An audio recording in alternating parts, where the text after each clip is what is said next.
perlu bingung, nggak perlu tempat manuver, kita semua jalan terhubung nggak semuanya. Sedekat apa? Lah ini tuh paling tinggal keluar kepleset nyampe tuh, kubahnya kelihatan tuh teman-teman. Oh iya. Wah emang udah dirancang seindah ini gitu ya sama developer kita ini. Kita nggak perlu tuh yang repot-repot, soalnya semuanya ada di box yang listrik itu. Oke, nanti kita ke sana ya. Betul, nanti kita cek ke sana. Kalau fasumnya itu ada satu lagi yang aku lupa belum aku bahas. Apa tuh? Ini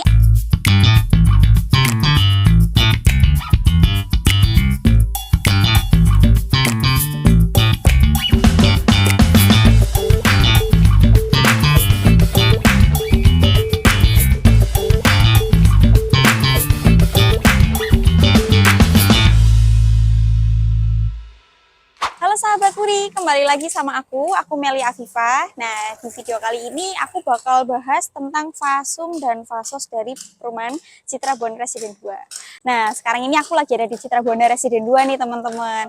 Nah, jadi kalau biasanya di video-video sebelumnya, itu teman-teman aku yang lain itu bahasnya kayak spesifikasi rumah Deji House, Jindale House, atau Moran Shop House. Nah, kali ini aku fokus kupas tuntas di fasum dan fasosnya. Nah, gitu teman-teman. Jadi ini emang peraturan pemerintah ya teman-teman. Jadi kalau developer rumahan itu harus menyiapkan fasos dan fasos. Nah itu yang dimana itu digunakan untuk sarana dan prasarana. Jadi biar nanti warga di sini merasa nyaman gitu kan. Jadi yang perlu kita ketahui itu ya kalau misal punya anak itu nggak perlu main jauh-jauh. Nanti kita sediakan tempat fasos dan fasosnya. Gitu.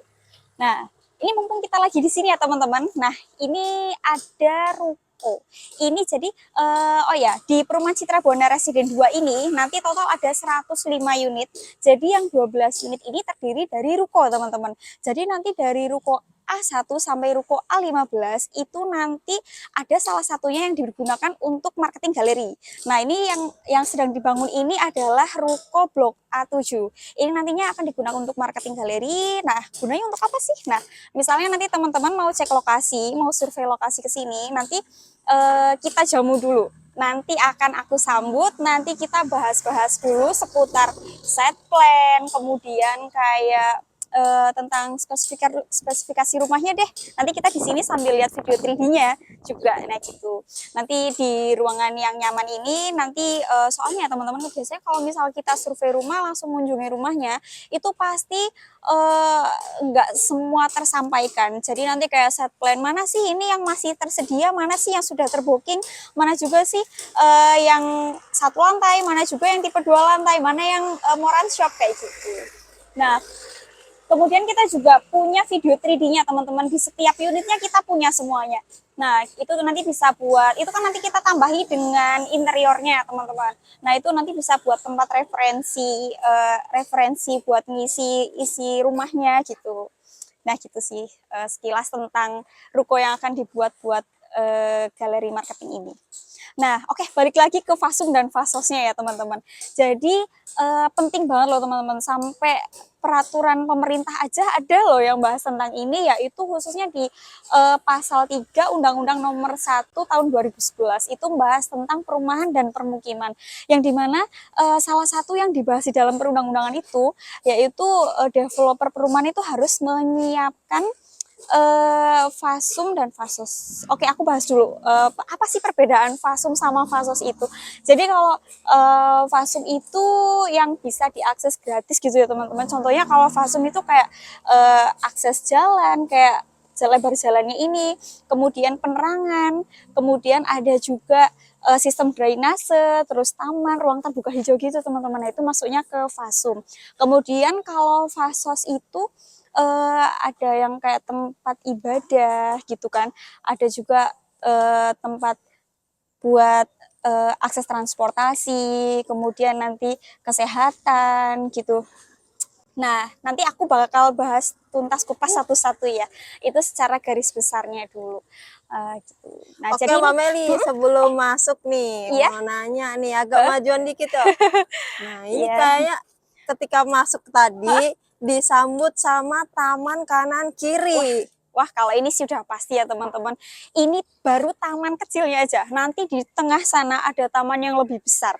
Nah, ini dari taman depan ini juga udah nambah estetika ya teman-teman. Nah, ini terutama ada batu-batuan. Ini juga nanti pohon tabibuyanya ini nanti kalau sudah besar dia bermekaran kayak di video 3D karena yang kita mengusung konsep Korean style itu. Wah, ini nanti lebih indah gitu. Oh ya, ini juga udah ada lampu penerangannya teman-teman. Ini nanti aku ceritain, ini nanti lampu penerangannya ini memang tipenya seperti ini.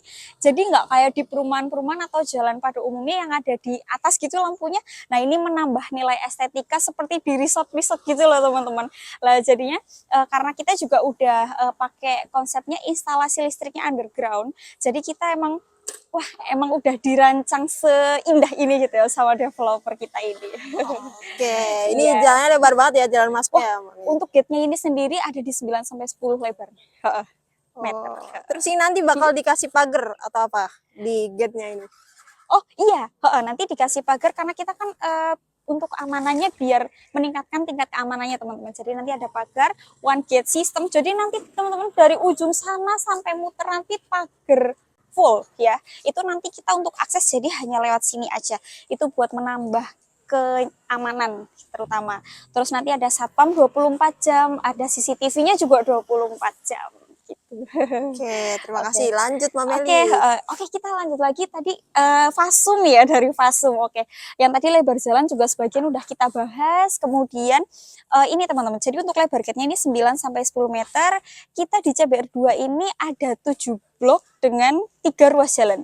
Jadi ruas jalannya ini rata-rata 7 sampai 8 meter, teman-teman. Lah ini buat persimpangan jalan ya masih luas ya kan Kak Adel ya. Iya. Pastinya ini Jadi nggak masih tengkar sama tetangga ya. benar. Nabrak-nabrak nggak mungkin. Betul banget. Yang pastinya meningkatkan keamanan dan kenyamanan dalam berkendara. Terus yang kedua kita juga, lah ini taman yang aku ceritain tadi. Taman ini masuknya ke Fasum ya teman-teman. Jadi ini fasilitas umum. Jadi di taman yang seluas ini dari ujung sana sampai ujung sana teman-teman. Ini nanti akan ada gazebo, kemudian kolam ikan. Nanti ada juga kayak jogging track gitu. Cuma nanti kalau misal jogging tracknya kurang luas, kurang lebar, teman-teman bisa kok nanti lewat muterin jalan ini. Ini kan ada 3 ruas jalan teman-teman. Itu dari ujung sana itu terhubung. Jadinya bisa nambah luas gitu, tambah leluasa kalau teman-teman Oh, mau. jadi saling terhubung antar 3 ruas ya, Betul. Mbak. Jadi kalau mau mobil muter juga nggak? Wah, nggak perlu bingung, nggak perlu tempat manuver. Kita semua jalan terhubung nggak semuanya. Terus kemudian apalagi yang dibahas ya Fasumnya. Oh iya, nggak lupa teman-teman. Ini juga masuknya ke Fasum. Oh sorry, ini sistem drainase teman-teman. Kita di sini anti banjir. Yang pertama alasannya karena lingkungannya juga bebas banjir. Yang kedua masih kita tunjang dengan adanya sistem drainase ini. Jadi sistem drainase ini ada sekitar jaraknya kurang lebih 6 meter lah ya, itu pasti ada. Sampai nanti keliling di seluruh ruas jalan itu ada sistem drainasenya. Oh ya, ini sistem drainase ini buat resapan air ya teman-teman, sama selokan itu beda lagi. Jadi ini benar-benar kita siapkan agar benar-benar kita mewujudkan bebas banjir. Nah, Berarti gitu. dipikirin banget ya. Ini Udah ada perancangannya luar drainase, biasa, terus Adel. ada selokannya juga. Betul, lah kan soalnya kan kita emang juga pakai yang underground itu tadi teman-teman. Oh, listrik underground ya? Betul, Itu gimana sih listrik underground maksudnya Mbak Meli? Wah, kalau itu semua kabel listrik, kabel wifi itu ada di bawah tanah. Yang pertama itu bisa buat menambah nilai estetika ya teman-teman. Jadi kan biasanya di perumahan kan kabelnya ruwet banyak gitu ya. Di sini karena kita mengusung konsep resort itu jadi nggak ada kabel yang semerawut gitu, nggak ada. Jadi semuanya di dalam tanah ya? Betul, di dalam tanah. Nah, tapi nanti juga nggak perlu khawatir teman-teman karena di sini kalau misal yang karena sistem listrik di bawah tanah ini kalau misalnya nanti ada kerusakan gitu kita nggak perlu tuh yang repot-repot soalnya semuanya ada di box yang listrik itu. Oke, nanti kita ke sana ya. Betul, nanti kita cek ke sana. Oke. Terus buat kalau Fasumnya itu ada satu lagi yang aku lupa belum aku bahas. Apa tuh? Ini ada ruang terbuka hijau. Ini juga diatur dalam peraturan pemerintah teman-teman. Jadi di setiap perumahan itu harus menyediakan ruang terbuka hijau. Jadi hati-hati nih teman-teman kalau yang cari perumahan, terus tiba-tiba pas kita cek lokasi nggak ada fasumnya, nggak ada ruang terbuka hijaunya, atau mungkin ruang terbuka hijaunya nggak sesuai dengan standar pemerintah nih. Soalnya kita ada minimalnya gitu. Nah, terus itu cukup ya buat fasum ya. Oke, berarti selain ada taman utama yang gede banget ini, masih ada ruang terbuka hijaunya. Masih banyak teman-teman. Gimana aja coba Oke, disebutin. yang tadi di depan itu ya teman-teman, yang kanan kiri. Terus yang ini, yang luas banget ini nanti juga tetap kita sebut dengan ruang terbuka hijau karena kita tetap tanami tanaman pohon-pohon gitu. Terus ada juga teman-teman di pertengahan rumah sana itu di ruas yang 1, 2, dan 3 itu ada taman juga. Tapi itu ruang terbuka hijau ya teman-teman. Terus untuk ujung di sebelah blok C20 di sana itu juga nanti ada ukuran luas tanahnya itu 11 kali 12 meter, itu kan lumayan besar ya Kak Adel. Wah, gede banget sih Itu itu. nanti buat ruang terbuka hijau juga. Jadi di sini buat fasum ruang terbuka hijau itu insya Allah sangat memenuhi standar pemerintah. Berarti nggak pelit-pelit ya ini ya fasilitasnya. Wah, kita ini memang udah direncanakan matang-matang teman-teman gitu. Oke. Lah, oke. Nah ini masih bagian dari taman ya teman-teman. Ya. Dari tadi aku jalan ini. Tadi luas banget ya ini dari ujung. Nah ini dari ujung sampai ujung. Oh ini aku nggak lupa nih teman-teman. Jadi buat penerangan jalan yang itu tadi tuh, yang jadi itu nanti setiap rumah itu nanti di bagian taman mini gardennya di depan itu nanti ada sistem penerangan yang lampu yang kecil kayak tadi itu loh Kak Adel. Ya, kayak ada mahkota gitu apa ya itu tadi? nanti menambah estetika teman-teman. Jadi kita kan emang konsepnya resort nih, kayak di resort gitu kan. Lah jadi ketika bayangin coba nanti kita pulang kerja keadaan capek, nanti pulang disambut dengan lampu yang indah kayak gitu. Terus kebetulan pas pohon tabibuyanya bermekaran. Nanti teman-teman bisa lihat loh di video 3D kita pas pohon tabibuya ini bermekaran. Wah, oh, ini pohon tabibuya nih. betul. Nah, ini nanti juga di setiap 2 rumah itu nanti ada pohon tabibuyanya 1 gitu. Warna Jadi nanti apa aja?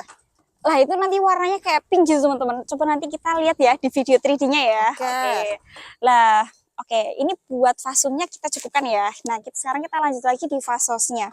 Nah, ada apa aja itu Mbak fasosnya yang paling terdekat di, misalnya kalau saya cari rumah, teman-teman cari rumah kan yang strategis dicarinya ya kan, dekat mana-mana, terus buat kebutuhan keluarga, anak itu nggak repot, nggak ribet ya, serba mudah gitu. Bener banget Kak Adel. Jadi kalau kita cari rumah itu memang pertimbangannya banyak sekali, faktor-faktor yang perlu disiapkan itu banyak sekali. Yang terutama kayak fasos untuk beribadah ya teman-teman. Di sini dekat sama masjid teman-teman. Lah ini sedekat apa? Lah ini paling tinggal keluar kepleset nyampe tuh, kubahnya kelihatan tuh teman-teman. Iya. Lah terus kemudian itu untuk fasum buat tempat beribadah ya teman-teman. Biasanya kita juga perlu memikirkan fasos untuk kesehatan. Ini dekat sama rumah sakit Mata Solo, sama puskesmas juga ada, puskesmas 2 Colomadu, kemudian rumah sakit UMS ya kan.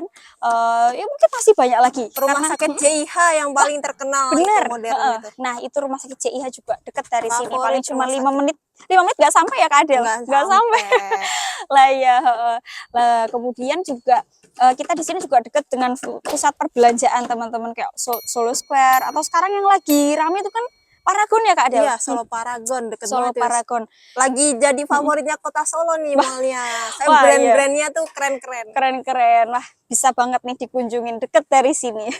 Kalau mau belanja sayur-sayur kebutuhan itu ada apa aja? Pasar tradisional toh. Oh, wah banyak teman-teman di sini. Ini kita ke arah utara itu nanti ada pasar Klodran, pasar Gagan gitu. Itu juga banyak, masih banyak ya, belum aku sebenarnya di daerah Gawanan juga banyak itu Kak Adel. Oh iya, ada Superindo juga ya. Superindo ada juga. Ada yang food buah itu juga ada tuh di situ. Bener. Itu pokoknya di sini insya Allah semuanya dekat gitu. Yang dicari kan itu perbelanjaan udah terus pendidikan ibadah. Pendidikan buat anak-anak saya. Betul. Nantinya ini sekolah kalau misal untuk yang muslim ya, kita ada Mujahidin, ada Al-Abidin gitu. Itu cuma 5 menitan jaraknya dari sini, nggak jauh-jauh. Terus untuk yang non muslim juga kita ada deket dari Ursulin ya Kak Adel. Ursulin. Ada UMS juga dekat Universitas Muhammadiyah Surakarta. Betul. Wah, itu malah nggak jauh itu. Besar swasta terbaik. Wah, Ada Poltekkes juga, Poltekkes.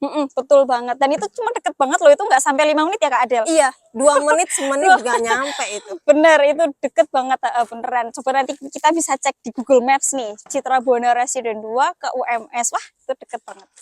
Oke, kita lanjut lagi buat apa lagi Ini ya? tadi kita mau bahas ini kotaknya Oh, ini toh. ini. Oh, ini buat instalasi listrik underground. Jadi nanti kalau ada kerusakan, ada trouble, itu kita nggak perlu metani itu yang mana, semuanya terintegrasi di sini. Langsung di sini ya. Jadi Betul. nggak ribet, maintenance-nya juga gampang gitu. Jadi nggak usah takut-takut ya. Bener banget gitu.